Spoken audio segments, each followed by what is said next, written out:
अस्सलाम वालेकुम स्टूडेंट्स, मैं माजिद अली, आपका कंप्यूटर टीचर, आपका बूटस्ट्रैप वेब डिज़ाइनिंग का टीचर। तो बूटस्ट्रैप में रहते हुए हमने टाइपोग्राफी के मतलब थोड़ा सा हेडिंग के मतलब सीखा था।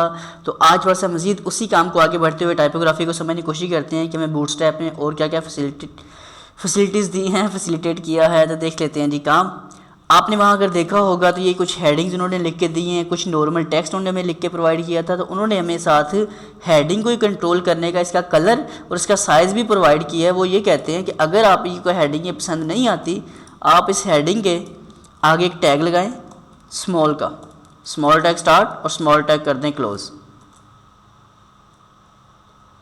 मैं ये टैग कर लेता हूँ क्लोज़ भी, और कम से कम 3 हेडिंग के ऊपर ये अप्लाई करके दिखा देता हूँ आपको, ताकि आपको अंदाज़ा हो जाए।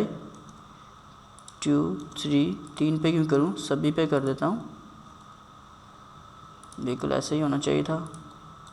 और क्लोज़ भी सभी पे कर देता हूँ।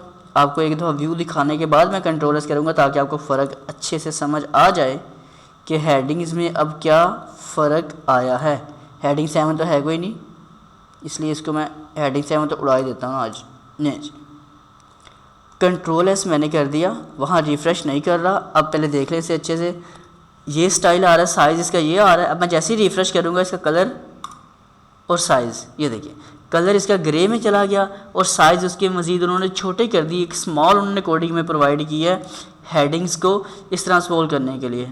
अब माइंड में क्वेश्चन आता है कि क्या सिर्फ हेडिंग को कंट्रोल कर सकते हो? तो ऐसा बिल्कुल नहीं है, आप इसको नॉर्मल टेक्स्ट के लिए भी यूज़ कर सकते हो। जैसे कि व्हाट इज़ कंप्यूटर लिखा आ रहा है मेरे पास टेक्स्ट, तो यहाँ हम चेक करते हैं, ये लिखा आ रहा है, रिफ्रेश जितना मर्जी कर रहा हूँ इस तरह आ रहा है। थोड़ा मैं जूम करके आपको दिखाता हूँ कुछ यूँ, ये टेक्स्ट आ रहा है। अब इसे मैं जूम और नहीं करूँगा, बस इतना दिखाता हूँ what is computer.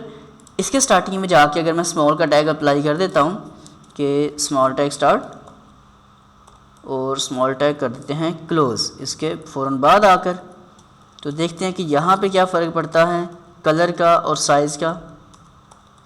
Control S अब मैंने किया, यहाँ चलते हैं, ये अभी तक पहले वाला ही आ रहा है। अब मैं जैसे रिफ़्रेश करता हूँ तो ये देखें हेडिंग्स में ये कलर का फ़र्क पड़ता है। जो नॉर्मल टेक्स्ट होता है वहाँ कलर का फ़र्क नहीं पड़ेगा, सिर्फ़ और सिर्फ उसका साइज़ थोड़ा सा छोटा करके देगा आपके लिए। तो ये स्मॉल टैग आपके पास इस्तेमाल में अगर आप लाना चाहो तो ज़रूर ला सकते हो। ये बूटस्ट्रैप में आपके लिए उन्होंने प्रोवाइड किया जी काम। दूसरे नंबर पे चीज़ क्या आ जाती है हमारे पास, जैसे कि इसमें लिखा रहा है व्हाट इज़ कंप्यूटर, तो कंप्यूटर टेक्स्ट में लिखा हुआ थोड़ा सा हाईलाइट करना चाह रहा हूँ, तो इसके लिए उन्होंने एक हमें चीज़ प्रोवाइड की है mark tag. Mark tag start कर लो और मार्क टैग कर दो क्लोज़। तो मार्क का मतलब होगा वो जो चीज़ जिसके आपने स्टार्टिंग क्लोजिंग में मार्क लगाया होगा उसको वो हाईलाइट कर दिया जाएगा। जैसे कि मैं अभी रिफ़्रेश नहीं किया, मैंने थोड़ा सा साइज़ बड़ा किया, अब मैं रिफ़्रेश करता हूँ तो आपको अगर थोड़ा सा कंप्यूटर लफ्ज़ लिखा हुआ और इसके पीछे हल्का सा कलर नज़र आ रहा होगा इतने से इतने एरिया में, ये तो जो मैंने कलर ये तो सिलेक्शन का आ रहा है, बहुत ज़्यादा हाईलाइटेड आ रहा है, लेकिन वो पीछे बिल्कुल लाइट सा कलर होगा। आप जब अपने प्रैक्टिकल करोगे तो आपको तब अच्छे से समझ आएगी। अदरवाइज़ कलर यहाँ पे उसने टेक्स्ट को हाईलाइट कर दिया हुआ है। तो ये भी हमारे पास एक कंट्रोल हमें मिल जाता है टाइपोग्राफी में बूटस्ट्रैप में रहते हुए। इसी तरह मज़ीद एक छोटा सा काम और पढ़ लेते हैं। हम यहाँ पर कर देते हैं जी आकर, जैसे कि CPU, ठीक है, CPU इज़ इलेक्ट्रॉनिक मशीन। एक टेक्स्ट मैंने टाइप किया, कंट्रोल एस करके वहाँ देखते हैं वो नॉर्मल टेक्स्ट होगा, तो यहाँ ये लिखा आ गया नॉर्मल का नॉर्मल, CPU वाला। इसे ऊपर ही ले जाते हैं ताकि आपको ठीक से नज़र तो आएगा क्या हो रहा है। कट करके मैं ऊपर पहुँचा देता हूँ इस P टैग के बाद में। P टैग लगाओ ना लगाओ फ़िलहाल तो भी काम अपना चलता है जी। यहाँ लिखा रहा है CPU इलेक्ट्रॉनिक मशीन। अब सिर्फ थोड़ा सा फ़र्क क्या है, अब ये देखिए थोड़ा सा और फ़र्क, मार्क करने से क्या हुआ, ये टेक्स्ट थोड़ा सा ग्रे था और ये कलर इसका ब्लैक हो चुका है वापस, ठीक है। मार्क करने से उसका राइटिंग स्टाइल तो नहीं बदला, लेकिन कलर उसका ब्लैक हो गया है, क्योंकि ब्लैक कलर वो पीछे लाइट कलर के ऊपर वाज़िया थोड़ा नज़र आना था, इसलिए उन्होंने ब्लैक कलर किया। ये भी मार्क के अंदर आ रहा है। तो ये एक छोटा सा ये भी क्वेश्चन था, आंसर था आपके लिए।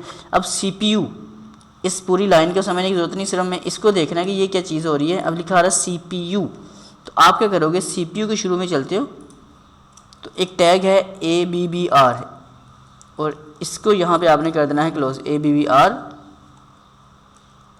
तो कंट्रोल एस करके प्रीव्यू देखते हैं, कुछ भी नज़र आएगा। रिफ़्रेश किया तो हुआ कुछ भी नहीं, तो फिर इस टैग का कुछ भी फ़ायदा नहीं। इसका फ़ायदा हम उठाते थोड़ा सा एब्रीवेशन, इसका मतलब होता है एब्रीवेशन। मैं कहता हूँ टाइटल इज इक्वल टू